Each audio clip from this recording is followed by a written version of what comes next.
This is going to be a video tutorial on how to enable Do Not Track on the Zen Web Browser.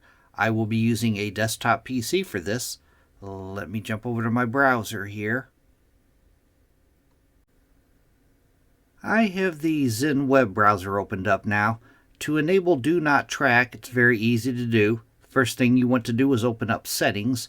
I'm going to go off to the upper right hand corner, up to where you see the three-dot hamburger menu. I'm going to click on that.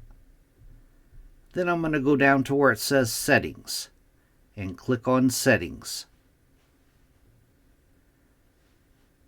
Now in the pane off to the left hand side, I'm going to click on Privacy and Security. Then on the center pane, I'm going to scroll down just a little ways to where you see the Website Privacy Preferences.